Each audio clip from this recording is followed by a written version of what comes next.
অডিবু মেলাৰ সন্দৰ্ভত সবিশেষ জানিবলৈ উপস্থিত হৈছোঁ শিলচাং যি বিহু বাকৰি মঞ্চৰ সন্মুখত।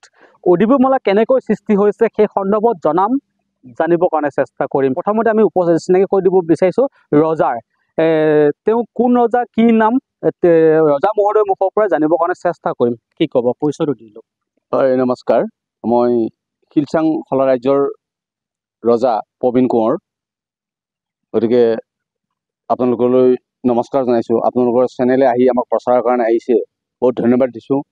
গতিকে আমাৰ সম্পাদক ডাঙৰীয়া ওচৰতে আছে, তেওঁকো চিনাকি লোৱাৰ পাছত বাকী বহলভাৱে কোৱা হ'ব। আমাৰ মাজত উপস্থিত আছে অডিবু মেলাৰ যি সম্পাদকৰ পৰা কিছুমান জানিবৰ কাৰণে চেষ্টা কৰিম। তেওঁ ভাল নামটো জানিবৰ কাৰণে চেষ্টা কৰিম। কি ক'ব দাদা? নমস্কাৰ, মোৰ নাম শ্ৰী শুভেন বৰলী তাৰফাং, খলা দেওৰজাৰ প্ৰধান সম্পাদক। আমি মন্তব্য ল'ম তাৰ প্ৰাক্ষণত আমি আপোনালোকক এটা কথা জনাবৰ কাৰণে বিচাৰিছোঁ যে অডিবু মেলা কেনেকৈ হ'ল, কেতিয়াৰ পৰা হ'ল অডিবু মেলা, এই সন্দৰ্ভত জানিবৰ কাৰণে উপস্থিত হৈছিলোঁ আহি শিলচাঙৰ যি বিহু বাকৰিত। আৰু এই আমাৰ মাজত উপস্থিত আছে, আপোনালোকক খন্তেক আগতে চিনাকি কৰি দিছোঁ, ৰজা প্ৰবীণ কোঁৱৰ আৰু সম্পাদক আছে, উপস্থিত আছে শিলচাং যি অডিবু মেলাৰ যি সম্পাদক আমাৰ মাজত উপস্থিত আছে। প্ৰথমতে আমি ৰজাৰ কাষলৈ যাব বিচাৰিছোঁ। এই অডিবু মেলা যি ৰজাৰ আসন শুৱনি কৰি আছে, এই ৰজাৰ সন্দৰ্ভত কি ক'ব? হ'ল কি, খলা ৰজাৰ যি পৰম্পৰা অতীজৰ পৰাই চলি আহিছে, আজি খলা ৰজাৰ যি দায়িত্ব বৰ্তমানো অতীজত চলালে এতিয়াও বৰ্তমান সেই একেধাৰে চলি আছে। আগত অশিক্ষিত বা শিক্ষিত নাছিলে, খোজকাঢ়ি যাই পৰম্পৰা ৰক্ষা কৰিছিলে হাবি জংঘলৰ মাজেদি। এতিয়া শিক্ষিত যুগত অলপ গাড়ী মটৰে যাই তাক অলপ উত্তৰণ কৰা হৈছে। গতিকে সেইভাৱে পৰম্পৰাটো আমি কৰি আছোঁ। মোৰ যদি ভুল হোৱা নাই, আপুনি এই 15 নম্বৰ ৰজা? হয় হয়, মই 15 নম্বৰ ৰজা। যেতিয়া ৰাজমুকুট আপুনি লয়, সেইখিনি সময়ত আপোনাৰ নিয়ম নীতি কি আছিলে? নিয়ম নীতি আমাৰ এই গোটেইখন সমাজে পৰিয়ালক ক'লে যে যিজন আগত আছিল ৰজা তেওঁক অব্যাহতি দিয়া হ'ল বিশেষ কাৰণত। গতিকে আপোনালোকৰ পৰিয়ালক আমি জনাওঁ ৰজা এজন আমাক দৰকাৰ। আমাৰ পৰিয়ালক জনালে, পৰিয়াল ক'লে যে কোনজন উপযুক্ত হ'ব। পৰিয়ালৰ পৰা মোক বাছনি কৰিলে। বাছনি কৰাৰ পাছত মোক ৰাইজে নিয়ম দি এনেই ডাইৰেক্ট বাছনি কৰিলেও ৰজা পাতা নাই। আমি তেওঁক সুধিব গৈছে তেওঁ উপযুক্ত হ'বনে নহ'ব, আৰু তেওঁৰ কিবা মানে বাস্তৱ কিবা আছে নেকি। দেখা গ'ল বহুত কিবা কিবি কৰাৰ পাছত চব ঠিকে আছে বুলি ক'ল। তাৰপিছত ৰাজ অভিষেক পাতি ইয়াত গোটেই ৰাইজে আহি ডাঙৰ এটা ৰাজ অভিষেক পাতি ৰজা হিচাপে মোক আসন গ্ৰহণ কৰিলে। কেনেধৰণে ৰজা হ'ল, ৰজাৰ নিয়ম কি, সেই সন্দৰ্ভত উল্লেখ কৰিছে। আমি এটা কথা জানিবৰ কাৰণে চেষ্টা কৰিম, যি শিলচাং দেওৰজাৰ যি ৰাজ্য কিমান দূৰলৈকে আছে আৰু কিমান দূৰ শাসন কৰি আছে ৰজাই, কি ক'ব এই সন্দৰ্ভত? কিমান দূৰ আপোনালোকৰ চাৰিসীমা কেনেধৰণে আছে? চাৰিসীমা আপোনাৰ এইফালে প্ৰায় 1 কিলোমিটাৰমান হ'ব। এই শিলচাঙৰ পৰা ইফালে পশ্চিমে, ইফালে আপোনাৰ কপিলি, গোটেই কপিলি এলেকাটো জাপনিবুৰি, আমজাৰি, গাগৰা, এই গোটেই এলেকাটো খলা ৰজাৰ আণ্ডাৰতে বৰ্তমান চলাই থকা হৈছে। আমি আপোনালোকক এটা কথা জনাবৰ কাৰণে চেষ্টা কৰিম, যি জোনবিলত 22জনকৈ ৰজাক ৰাজভাত্তা প্ৰদান কৰিলে চৰকাৰৰ ফালৰ পৰা, কিন্তু প্ৰবীণ কোঁৱৰ তথা শিলচাং দেওৰজাৰ যি প্ৰবীণ কোঁৱৰ সেই থানত বা সেই ঠাইত নাম নাহিলে। কিয় বঞ্চিত হৈছে আজি শিলচাং দেওৰজা প্ৰবীণ কোঁৱৰ? এই বিষয়ে জানিবৰ কাৰণে চেষ্টা কৰিম। কি ক'ব দাদা, যিহেতুকে আপুনি যি ৰাজভাত্তাৰ পৰা বঞ্চিত হৈ আছে, কিয় বঞ্চিত হৈছে বুলি ভাবে বাৰু? অৱশ্যে এইবিলাক এটা পলিটিকেলভাৱে ব্যক্তিগতভাৱে কোনোবা এজন বা কোনোবা কেইজনমান মানুহে হয়তো তাক মানে ৰাজনীতিভাৱে কৰি আছে। কাৰণ ৰজা এজনৰ এলেকাত ৰাইজেহে কৰিব। তাত ৰাজদৰবাৰ বা কোনোবা বিশিষ্ট ব্যক্তি বাহিৰৰ পৰা আহি বেলেগ তিৱা হ'লেও ইয়াত ৰজাৰ বিষয়ে, এই খলা ৰজাৰ বিষয়ে ভাঙা পাতা ভাল বেয়া তেওঁলোকে একো কৰিব নোৱাৰে। কাৰণ তেওঁলোকৰ ৰাজ্যত যায়ো এই ৰজাই নোৱাৰে, এটা পৰম্পৰাভাৱে চলি আছে। গতিকে আমি ভাবোঁ ৰাজভাত্তাটো আগত নাছিল। আমিয়ে ৰাজদৰবাৰ ইয়াতে পাতিছিলোঁ, সভাপতি চেক্ৰেটাৰী আমিয়ে পাতিছিলোঁ। গতিকে তাৰ পৰাই অসম চৰকাৰক এটা জোনবিল মেলা, যিহেতু ডাঙৰ গভা ৰজা, তেওঁ গোটেই ৰজাখিনি সাংগঠনিকভাৱে ঠিক থাকক বুলিয়ে আমাৰ সভাপতি ডাঙৰীয়া অৰ্থাৎ যোশী ডাঙৰীয়াই অসমৰ চৰকাৰ যি মাননি তাৰ ৰজাসকলক এটা প্ৰদান কৰে। তাৰ পাছত এই ৰজাজন আমাৰ প্ৰাক্তন যিজন ৰজা অব্যাহতি দিলে, কিয় মানে অব্যাহতি দিয়াৰ লগে লগে তেওঁ ক'লে যে আৰে মোক নুসুধা কিয় ভাঙিলি? তেওঁৰতো এইটো পাৱাৰ নাই, পাৱাৰ আমাৰ ৰাইজৰহে আছে। কেতিয়া অব্যাহতি দিছে? এইটো কিমান চনত আছিলে? 17 চন। 17 চনতে তেওঁক অব্যাহতি দিয়া হ'ল। অব্যাহতি দিয়াৰ পাছত আমি তেওঁক সভাপতি ডাঙৰীয়াক ক'লোঁ যে আমাক ৰাজভাতটো আমাক দিয়ক। আগত নাছিলে বেলেগ কথা, আগতে চৰকাৰে নিদিছিলোঁ, এতিয়া দিছে যেতিয়া আৰু ৰাইজে তেওঁক অব্যাহতি দিলে, আপুনি ৰাজভাতটো আমাক দিয়ক, অসম চৰকাৰ যিটো মাননীয়। তেওঁ ক'লে মোক নুসুধাকৈ ৰজা ভাঙা পাতা কৰিব নোৱাৰিবা নহয়। তেওঁ কোন? আমি ক'লোঁ তেওঁ কোন? অসম চৰকাৰৰ মাননীয়, অসম চৰকাৰেহে দিছে। তেওঁ যে তিৱাৰ লিডাৰ, তেওঁহে এইবিলাক ভাল বেয়া চিন্তা কৰে জাতিটোক বচাই ৰাখিবৰ কাৰণে, সন্মানটো বচাই ৰাখিবৰ কাৰণে। তেওঁ যদি বেচা কেনা কৰি থাকে, আমিতো সেই বেচা কেনাত যোৱা মানুহ নহয়। গতিকে আমি ভাবিলোঁ যদিও পইচা নাপাওঁ, কিবা মাননি নাপাওঁ, আমাৰ পৰম্পৰা আমি অব্যাহতি ৰাখিম।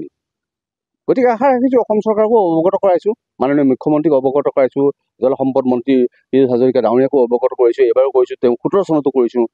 তথাপি তেওঁলোকে কয় যে হ'ব এইটো চিন্তা কৰিম, এতিয়ালৈকে আমাৰ এই শুদ্ধ উত্তৰ নোলাল। যিজন ৰজাক ৰাজ আসনৰ পৰা বঞ্চিত কৰাই থৈছে বা কৰাই থৈছে, সেই ৰজাজন বৰ্তমান ৰাজ্য কিবা আছে নেকি? তেওঁ বৰ্তমান ৰাইজৰ পৰা তেওঁ নাই, তেওঁ পৰিয়ালত নাই, ৰাজ্যত নাই। অকলশৰে কেইজনমান ব্যক্তি তেওঁ এখন সমাজ পাতি তেওঁ নিজে ৰজা হিচাপে এই সভাপতিৰ লগত মিলিত হৈ তেওঁ এইটো পাৰ্চেণ্টেজত চলি আছে আৰু। কাৰণ অৰিজিনেল ৰজালৈ আহিলেতো সম্পূৰ্ণ বিল দিব লাগিব। আমিতো এইবিলাক ডুপ্লিকেট ভাল নাপাওঁ। শিলচৰৰ এটা পৰম্পৰা সংস্কৃতিৰ ভৰপূৰ জেগা, আমি কেতিয়াও এইবিলাক ফাল্টু কৰিব নোৱাৰোঁ। গতিকে তেওঁলোকে কিবা কৰিছে কৰি থাকক, পৰৱৰ্তী কি হয় হৈ থাকিব। যি ৰজাৰ যি ৰাজভাত্তা সন্দৰ্ভত প্ৰবীণ কোঁৱৰ তথা শিলচাং দেউৰজাই মন্তব্য এনেধৰণে কৰিছে, এয়া বিচাৰ সমৰে কৰিব, এয়া বিচাৰ সঠিক হওক বুলি আমিও আমাৰ ফালৰ পৰা আহ্বান জনাইছোঁ। যি 22জনকৈ ৰজাৰ মাজত প্ৰবীণ কোঁৱৰ ডাঙৰীয়া নামটো যেন সন্নিৱিষ্ট হয় তাৰে কামনা কৰিছোঁ। আমি যি উদিবু মেলাৰ সন্দৰ্ভত কিছু ইতিহাস ল'বৰ কাৰণেও উপস্থিত হৈছিলোঁ আৰু তাৰ প্ৰাকখনত আমি খন্তেক আগতে আমি চিনাকি কৰি দিছিলোঁ, যি সম্পাদকক চিনাকি কৰি দিছিলোঁ আৰু সম্পাদকৰ মুখৰ পৰা জানিবৰ কাৰণে প্ৰয়াস কৰিম যে ইতিহাস কি। উদিবু মেলাৰ যি ইতিহাসৰ সন্দৰ্ভত জানিবৰ কাৰণে চেষ্টা কৰিম। দাদা, যি ইতিহাস সন্দৰ্ভত প্ৰথমতে চমুকৈ কি ক'ব?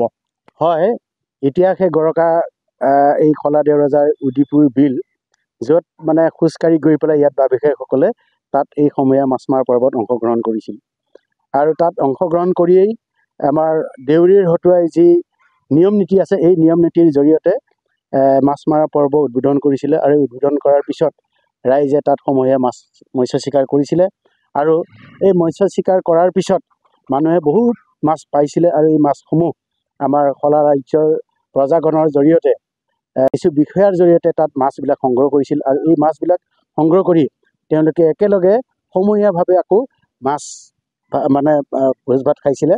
এতিয়াও কপিলী নদীলৈ ওলাই যোৱা যিখন মানে হেৰি আছে, নলা এটা আছে, সেই নলাটোক আজিও ৰজা ভাত খোৱা জ্বলা বুলিয়ে কয়। গতিকে তাৰ কাৰণে এই ৰজাসকলে তাতে ভাত খাই সমূহীয়াভাৱে ভোজ ভাত খাই তাৰ পৰা সকলোৱে বিদায় মাগি আহি দেউৰীৰ ঘৰত তেওঁলোকে আৰু নীতি নিয়ম কৰি পেলাই তেওঁলোকে সন্ধিয়া ঘৰত পাইছিলহি। উদিবু মেলা যি ঐতিহাসিক শণ আৰু বিভিন্ন কষ্টৰ মাজত যাই মৎস্য চিকাৰ কৰে, যেতিয়া ৰজা আদেশ দিয়ে কেনেধৰণে দিয়ে আৰু কি ছিষ্টেমত দিয়ে? সেইটো আমাৰ তিৱা ভাষাতে তাত আদেশ দিছিলে যে যিহেতুকে বিভিন্ন ঠাইৰ পৰা আমাৰ মাছমৰীয়াবিলাক আহিছে, গতিকে তাত এটা আমাৰ নীতি নিয়ম এটা আছে। সেই নীতি নিয়মটো আমাৰ তিৱা ভাষাৰে তাত মানে শ্লোক ব্যৱহাৰ কৰি পেলাই আমাৰ দেউৰীক এই আদেশটো দিছিলে। সেই তিৱা ভাষাটো হৈছিলে যে চাৰি ভাই চাৰি খুৰা চিঙে হেবে পিলঙা মাৰে গাই, যাতে মানে অপায় মংগল হোৱা নাই, হানি বিঘিনি হোৱা নাই, হানি মাতি ngã mà ra mesti rat go na sai nem ni diri os mati bigo পাছে মাতিছে। এনেকুৱা ধৰণে কৈ পেলাইহে মানে দেউৰীক এই অৰ্ডাৰটো দিছিলে। অসমীয়াতে কি হ'ব? অসমীয়াতে হৈছে যে যিহেতুকে আমাৰ পৰম্পৰা, এই পৰম্পৰা আমাৰ এই বিল খালবিলাক হ'ল প্ৰভু ভগৱন্তৰ মানে সৃষ্টি। গতিকে এই বিভিন্ন ঠাইৰ পৰা যিবিলাক আমাৰ ৰাইজ আহিছে, এই ৰাইজে যাতে মাছ পায়, সুন্দৰভাৱে মাছ মাৰি পেলাই যাতে তেওঁলোকে মাছ কাছ যি পায় লৈ গৈ পেলাই তেওঁলোকে যাতে ভালদৰে এসাঁজ খাব পাৰে, তাৰ কাৰণে প্ৰভু ভগৱন্তৰ ওচৰত শ্লোকেৰে বচনেৰে এই নীতি নিয়ম কৰিবৰ কাৰণে আদেশ দিয়া। কোনখন থানতে ঢোল ডগৰ বজাই যি বিল মাৰিব যায় ৰজাই? হয়, আমাৰ এই আমচৈ যিটো ৰাস্তা, সেই ৰাস্তাত আমজাৰি গাঁৱৰ ওচৰতে এখন মা কালী থান আছে, যিখন থান আজিও জ্বলন্ত ইয়াৰ সাক্ষ্য বহন কৰি আছে। গতিকে সেই থানখনত আমাৰ এই শিলচাং তথা শলা ৰাজ্যৰ তৰফৰ পৰা বা বিশেষসকল গৈ তাত ঢোলে ডগৰে মানে হৰিধন দি স্মৰণ কৰি মা কালী থানৰ স্মৰণ কৰি গৈ এই দেউৰী ঘৰত সোমাইহে আকৌ উদিপুৰ বিললৈ গৈছিল। বিল মাৰি অহাৰ পিছৰ যি পৰ্ব কেনেধৰণে পালন কৰে? বিল মাৰি অহাৰ পিছতো আমাৰ পুনৰ দেউৰী ঘৰত বহি তাতে কিছু কিবা আপ্যায়ন কৰে। সেই আপ্যায়নৰ জৰিয়তে আমাৰ দেউৰীয়ে তাত আমাৰ ৰজাক বা বিশেষসকলক আপ্যায়ন কৰে আৰু তাৰ পৰা তেওঁলোকে মানে আশীৰ্বাদ লয় আৰু সকলোকে যেন যিহেতুকে উৰুকাৰ দিনাখনে এই মাছ মৰা পৰ্ব হয়, গতিকে বিহুত যাতে সকলোৰে কুশল মংগল কামনা হয়, কাৰো যাতে অপায় অমংগল নহয় তাৰ কাৰণে আশীৰ্বাদ বিচাৰি সকলোকে বিদায় দি সকলোৱে ঘূৰা-ঘূৰি হয়। এনেধৰণে মন্তব্য লৈছোঁ আৰু দুই একে মন্তব্যৰ পিছতে আমি অনুষ্ঠানটো সামৰিবৰ কাৰণে চেষ্টা কৰিম। কিন্তু এটা কথা কওঁ, সেই উদিপুৰ বিলখনৰ বিষয়েহে বৰ্তমানলৈকে আমি অৱগত হৈছোঁ কিছু। এতিয়া মেলা কেতিয়াৰ পৰা সৃষ্টি হৈছিলে, কেনেকৈ মেলা সৃষ্টি হৈছে, এই উদিপুৰ মেলাৰ কেতিয়াৰ পৰা সৃষ্টি হৈছে, কি পৰম্পৰাত অনুসৰি সৃষ্টি হৈছে, পাহাৰৰ যে মামা মামীসকল কিয় আহে সেই উদিপুৰ বাকৰিলৈ বা স্থলীলৈ বা সেই প্ৰান্তলৈ, জানিবৰ কাৰণে চেষ্টা কৰিম সম্পাদকৰ মুখৰ পৰাই। কি কৰিব? হয়, বৰ সুন্দৰ কথা আপোনালোকে ইয়াত উপস্থাপন কৰিছে। মেলা কেতিয়াৰ পৰা সৃষ্টি হৈছে, মেলা কেনেকৈ সৃষ্টি হৈছে? আমি সঁচাকৈ ৰাইজে যেতিয়া তাত সমূহীয়া মাছ মাৰে, ঠাণ্ডাত ভাগৰুৱা হয়, মাছো যথেষ্ট পায়। গতিকে এই মাছ মাৰি যেতিয়া পাৰলৈ উঠাৰ সময়তে তেওঁলোকে এটা অনুভৱ কৰে যে আমি হয়তো কিবা যদি পাণ তামোল চিগাৰেট আজি অন্যান্য কিবা যদি আমি খাব পালোহেঁতেন খুব ভাল আছিল, এনেধৰণে হয়তো তেওঁলোকে অভাৱ অনুভৱ কৰিছিলে। গতিকে সেই অভাৱ অনুভৱবিলাকক আমি ভাবি পেলাই এদিন আমি সকলো বা বিষয়াসকল মিলি আমি মেলা পতাৰ কাৰণে আমি চিন্তা কৰিলোঁ। আৰু ঠিক তেনেধৰণে আমি এটা বছৰত, বিশেষকৈ আমি 2010 চনত এই মেলাখন পতাৰ কাৰণে আমি আৰম্ভ কৰিছিলোঁ, য'ত মানে এখন পাণ তামোল দোকানেৰে ইয়াক আমি আৰম্ভ কৰিছিলোঁ। আৰু সেই 2010 চনৰ যি এখন পাণ তামোলেৰে যিখন মেলা আমি পাতিলোঁ, সেই মেলাখন আজি 16 বছৰত ভৰি দিছে। এই 16 বছৰত আমি তাতে বিভিন্ন ধৰণৰ আমি কাৰ্যসূচী ইয়াত সন্নিৱিষ্ট কৰিলোঁ। যেনে আমি কুকুৰা যুঁজ প্ৰতিযোগিতা, সাংস্কৃতিক অনুষ্ঠান, ৰাজ দৰবাৰ আৰু বিশেষভাৱে আমাৰ পাহাৰ আৰু ভৈয়ামৰ যি সম্প্ৰীতি, জোনবিল মেলাত যিটো পাহাৰ ভৈয়ামৰ বিনিময় প্ৰথা অনুষ্ঠিত হয়, তেদ্ৰূপ আমিও ইয়াতে অনুষ্ঠিত কৰাৰ কাৰণে আমি চিন্তা কৰিলোঁ। এইকাৰণেই যিহেতুকে সাধাৰণভাৱে আমাৰ পাহাৰৰ মানুহসকলে গাঁৱে ভূঞে আহি এই সলনা সলনি কৰা ছিষ্টেমটো আমাৰ চলি আছিলে।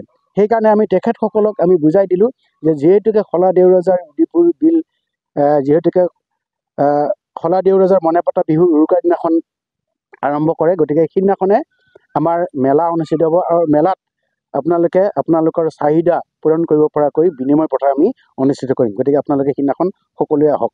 এনেধৰণে আমি বহুবাৰ গৈ তেওঁলোকক আমি আমন্ত্ৰণ কৰোঁ, তেওঁলোকেও আহিছে। আমাৰ ভৈয়ামৰ ৰাইজকো আমি মাতিছোঁ, ভৈয়ামৰ ৰাইজেও আহিছে, সান্দহ পিঠা চিৰা লৈ পেলাই আহিছে।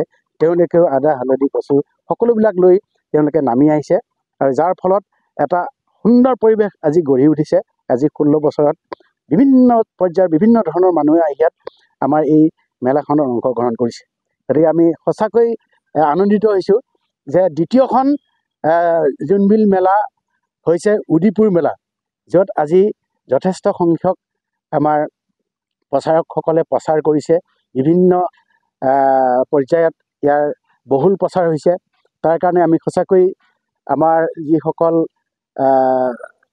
আমাৰ প্ৰিণ্ট মিডিয়াকে আদি কৰি পেলাই, নিউজ চেনেলবিলাক আদি কৰি পেলাই তেখেতসকলে আমাৰ এই মেলাখনক এটা পৰ্যায়লৈ নিয়াৰ কাৰণে তেখেতসকলে আমাক সহায় সহযোগ কৰিছে। আমি সঁচাকৈ তেখেতসকলকো আমি ধন্যবাদ দিছোঁ। প্ৰতি বছৰে আমি তেখেতসকলক আমাৰ ফালৰ পৰা আন্তৰিক অভিনন্দন আমি জনাই আহিছোঁ। গতিকে আমি আশা কৰোঁ ভৱিষ্যতে আমাৰ এই মেলাখনে সকলো জাতি জনগোষ্ঠীৰ যি সমন্বয়, এই সমন্বয় যাতে অটুট থাকে, তাৰ কাৰণে আমি আহুপুৰুষাৰ্থ আমি চেষ্টা কৰি যাম। এইবাৰো কৰিছোঁ আৰু ভৱিষ্যতলৈ আমি কৰি যাম। গতিকে আমি আশা কৰোঁ আমাৰ এই মেলাখনৰ জৰিয়তে সকলো জাতি জনগোষ্ঠীৰ মাজত ঐক্য শান্তি গঢ়ি তুলিব, আৰু বিহুৰ সময়ত যাতে আমাৰ সকলোৰে শান্তি সম্প্ৰীতি বিৰাজ কৰে, তাৰ কাৰণে আমি প্ৰভু ভগৱন্তৰ ওচৰত আমি কামনা কৰোঁ। এটা কথা ৰৈ গ'ল, তাৰ কথাটো জানিবৰ কাৰণে চেষ্টা কৰিম। কেইবাজনো ৰজাৰ আগত ৰজা যেতিয়া বিল মাৰে, বিল মাৰাৰ পিছতে ৰজা বাঘত অহা বুলি শুনা পাওঁ। এই বিষয়ে জানিবৰ কাৰণে চেষ্টা কৰিম। এই বিষয়টো আমি আগতে সুধিব লাগিছিল, ৰৈ গৈছিলে। এই বিষয়ে জানিবৰ কাৰণে চেষ্টা কৰিম কিমান দূৰ সঁচা কিমান দূৰ মিছা। কাৰণ সম্পাদকে সকলোখিনি পৰিচালনা কৰে, ৰাজ্যখনৰ সকলোখিনি পৰিচালনা কৰে সম্পাদকে। গতিকে ৰজাই কেৱল আদেশহে দিয়ে, সম্পাদকে সকলোখিনি কাম কৰে। এই জানিবৰ কাৰণে চেষ্টা কৰিম কথাটো কিমান সঁচা কিমান মিছাৰ। হয়, আচল কথা হৈছে কি, আমাৰ ৰজাসকল দেও ৰজা, কাৰণে প্ৰভু ভগৱন্তৰ ওপৰত বিশ্বাস আছে, সেইকাৰণে থানথলীবিলাক আছে। আৰু খলা দেও ৰজাৰো এই মা কালীৰ থান এখন আছে, আৰু এই থানখনৰ আশে পাশে আমাৰ প্ৰভু ভগৱন্তৰ সৃষ্ট যিবিলাক জীৱ জন্তু, এই জীৱ জন্তুবিলাকেও ৰজাৰ মানে সহাৱস্থানত আগতে বাস কৰিছিলে। মানে ৰজাও এই জীৱ জন্তুবিলাকৰ ওপৰত আস্থা ৰাখিছিলে, আৰু জীৱ জন্তুবিলাকেও ৰজাৰ এই পৰম্পৰাবিলাকক সহযোগিতা আগবঢ়োৱাৰ কাৰণে তেওঁলোকে চিন্তা চৰ্চা কৰিছিল, যাৰ কাৰণে থানথলীবিলাকত সময়ে সময়ে পূজা পাতল দিছিলে। গতিকে এনে এটা পৰিৱেশত হয়তো এদিন এনেকুৱা আছিল যে দেও ৰজা মানে সঁচাকৈ দেও লগা, প্ৰভু ভগৱন্তৰ সৃষ্ট বাঘ, হাতী, ভালু এনে বিভিন্ন ধৰণৰ জীৱ জন্তুৰ লগত সম্বন্ধ নিশ্চয় আছিল কাৰণে হয়তো কোনোবা এজন ৰজাৰ দিনত এই বাঘৰ পিঠিতো অহা যোৱা কৰিছিল বুলি আমি গম পাওঁ। আনকি আমি সৰু সময়তে ইয়াতে দেখিছিলোঁ, ইয়াত বুঢ়াৰামচা থান আছে, বুঢ়াৰামচা মানে আমাৰ এটা বাঘদেউ। গতিকে এই বাঘ যেতিয়া আমাৰ ইয়াত পূজা পাতল ভালকৈ কৰা নাছিলে, তেতিয়া ইয়াত গোহালিৰ পৰা গৰু উঠাই লৈ গৈছিলে। পূজা পাতল দিয়াৰ পিছত তেতিয়া বাঘে কোনো ধৰণৰ ইয়াত মানে কোনো ধৰণৰ বিপদ বিঘিনি ঘটোৱা নাছিলে। গতিকে এই কথাখিনি আমি সৰু অৱস্থাত শুনিছিলোঁ। আৰু এটা সময়ত আমি অলপ ক'ব পৰা অৱস্থাত মোৰ ভাইটোৱে ইয়াত দোকান এখন দিছিলে শিলচাং মাছমজিয়াত। ৰাতি তেওঁ উঠি দেখিছে যে এটা ডাঙৰ মানে বাঘিনীয়ে মানে শুই আছে দৰ্জাৰ সন্মুখত। দৰ্জা খুলিবলৈ দেখিছে যে তেওঁ আচৰিত হৈ গ'লগৈ। তাৰপিছত বহু সময় তেওঁ ভিতৰত সোমাই থকাৰ পিছত তাৰ পৰা বাঘটো নাইকিয়া হৈ গ'লগৈ। পিছদিনাখন তেওঁৰ মানে বেমাৰ আজাৰ হ'বলৈ আৰম্ভ কৰিছিলে। গতিকে তাক চোৱা চিতা কৰি পেলাই ইয়াৰ নামঘৰত যেতিয়া পূজা পাতল দিলে, সেই পূজা পাতল দিয়াৰ পিছত তেওঁৰ এই অশান্তিবিলাক ভাল হৈ গ'ল। কিন্তু এইটো কিন্তু মোৰ বাস্তৱ মানে কাহিনী। এনেধৰণে যি উদিপুৰ মেলা সন্দৰ্ভত সবিস্তাৰে উল্লেখ কৰিছে। ইয়াৰ পিছত আমি আৰু জানিবৰ কাৰণে চেষ্টা কৰিম। কিন্তু এটা ভাল কথাৰ, উদিপুৰ মেলা যেতিয়া প্ৰথম সৃষ্টি হৈছিল, আৰু প্ৰথম সৃষ্টি হোৱা যিজন মেলাস্থলী যিগৰাকী লোকে তামোল পাণৰ দোকান দিছিলে, দি তৰণি পোৱা নাছিলে বা তত পোৱা নাছিলে, সেই দোকানীজন আমাৰ মাজত আহি উপস্থিত হৈছে। আৰু তেওঁৰ পৰা জানিবৰ কাৰণে চেষ্টা কৰিম, এইজনে হৈছে সেইজন দোকানী যি উদিপুৰ মেলাৰ যি প্ৰথম মেলাতে যি তামোল পাণৰ দোকান দিছিলে, এইজনে হৈছে সেইজন। পৰিচয়টো দিয়কচোন। যদিও খলা দেও ৰজাৰ সন্দৰ্ভত মোৰ নাম হ'ল পৰৱৰ দেউৰী। মোক ক'লে ৰজাই যে তাত তামোল দোকান ধৰিছে, মই খুব ভাল পালোঁ। ৰাইজৰ অনুমতি এটা দিয়াৰ কাৰণে তাৰ বাবে মই গ'লোঁ 3 বছৰ গ'লোঁ। 3 বছৰত মোৰ মানে আশীৰ্বাদ এটা পালোঁ তাত, ঈশ্বৰৰ কৃপাত। তেওঁলোকে দিছে যেতিয়া তেওঁলোকৰ লগতে মানে ধৰ আৰম্ভণি কৰি পেলাই ধুনীয়াকৈ কিমান তামোল পাণ লৈ গৈছিলে? বহুত লৈ গৈছিলোঁ। 3 পোণ 4 পোণ তামোল লৈ যাওঁ, এটা তামোল হৈ নাহে। পাণ 3টা 4টা লৈ যাওঁ, এখনো নাথাকে। চিগাৰেট লৈ যাওঁ, বিড়ি লৈ যাওঁ, চব নাথাকে, চাফা হৈ আহে। কেনেকুৱা লাগে তেতিয়া আপোনাৰ? ভাল লাগে, মনবিলাক ভাল লাগে। কাৰণ ৰজাঘৰীয়া নামত যেতিয়া গৈছোঁ ভাল লাগিছে। ৰজাই যেতিয়া অনুমতি দিব, ৰজাৰ আশীৰ্বাদ ল'ব লাগিব না, গতিকে ভাল লাগিছে। গতিকে মই বেয়া পোৱা নাই। এইখিনিয়ে কৈ মোৰ মানে ব্যৱসায়টো এতিয়াও চলাই আছেনে আপুনি? হয়, চলাই আছোঁ। এনেধৰণে মন্তব্য লৈছোঁ আৰু পিছত আমি বিভিন্ন ধৰণৰ মন্তব্য ল'ব চেষ্টা কৰিম। আৰু যিহেতু আমি অনুষ্ঠানটো সামৰিব লাগিব, সময়ৰ কথা আছে। ৰজাৰ যি প্ৰবীণ কোঁৱৰ দেও ৰজাৰ যি মন্তব্য লৈছিলোঁ, তাৰো এতিয়া শেষৰ মন্তব্য ল'বৰ কাৰণে চেষ্টা কৰিম। মহোদয়, এই যে শেষত কি ক'ব, যে ইতিহাসৰ সন্দৰ্ভত বহুখিনি আমি জানিবৰ কাৰণে চেষ্টা কৰিলোঁ, আপোনাৰ মুখেও বহু কথা জানিলোঁ। সবিশেষত কি কৰিব, কি কথা জনাব বা চৰকাৰক কি কথা আহ্বান জনাব বা কি ক'ব ৰাইজক? অসম চৰকাৰৰ মাননীয় মুখ্যমন্ত্ৰী ডাঙৰীয়াক মই অনুৰোধ কৰোঁ যে এটা সংস্কৃতি জীয়াই ৰাখিবলগীয়া হ'লে আজিৰ যুগত কিছু টকা পইচাৰো মাননীয়ও দৰকাৰ। যিহেতুকে আগৰ বিষয়ববীয়াসকল জ্যেষ্ঠজনক মানিছিলে, আজিকালি বিষয়ববীয়া এটা পৰম্পৰা ৰখাত তেওঁলোকে বিনিময় নহ'লে ৰাইজে অলপ হতাশ হৈ পৰিছে। যিকোনো ৰাজ্যতেই আজি যিসকলে হয়তো ৰাজভাত্তা বা মাননীটো পাইছে তেওঁলোকে প্ৰজাজনক হয়তো মিলাব পাৰিছে। বিশেষকৈ শলা ৰাজ্যত যিটো ভাবুকি আহিল এইটো মিলাব পৰা নাই, কিন্তু মানসিকভাৱে ঠিক আছোঁ কাৰণে আমি মিলাই আছোঁ। আৰু আশা ৰাখিছোঁ এইটো যাতে ভাল মাননীয় মুখ্যমন্ত্ৰীয়ে চিন্তা চৰ্চা কৰি পৰৱৰ্তী আমাক যাতে আগবঢ়াই আমাৰ সংস্কৃতি কালচাৰ সকলোকে যাতে আমি জাতিৰ এটা সন্মান যাতে ৰাখিব পাৰোঁ, ইয়াকে কৰিব মুখ্যমন্ত্ৰী। যাৰ পৰা মন্তব্য ল'লোঁ, শেষতো মন্তব্য ল'বৰ কাৰণে চেষ্টা কৰিম। দাদাৰ আমাৰ সময় অতিক্ৰম কৰিবৰ কাৰণে গৈ আছে, সময়ৰ কথা আছে, যিহেতুকে ইতিহাসৰ বিষয়ে সবিস্তাৰে আপুনি মন্তব্য আগবঢ়াইছে। ইয়াৰ পিছত আকৌ আহিম, পুনৰ মন্তব্য ল'বৰ কাৰণে চেষ্টা কৰিম। শেষত ৰাইজক কি আহ্বান জনাব আৰু চৰকাৰক কি আহ্বান জনাব? হয়, আজি আপোনালোকৰ চেনেলৰ জৰিয়তে আমাৰ শলা দেউৰজাৰ যি অভাৱ অভিযোগ আৰু ইয়াৰ ইতিহাস, উদিপুৰ মেলাৰ আৰম্ভণি আৰু শেষলৈকে কি হ'ব নহ'ব এই সম্পৰ্কত আপোনালোকে বহুল প্ৰচাৰৰ কাৰণে আহি আমাক সঁচাকৈ মানে উদগনি যোগাইছে। তাৰ বাবে আপোনালোকলৈ আমাৰ ফালৰ পৰা আন্তৰিক ধন্যবাদ জনাইছোঁ। আৰু আমি আশা কৰিম, যিহেতু তিৱাসকলৰ বহু ৰজা আছে, আজি আহি আমি জনামতে 22জন ৰজা হ'ল।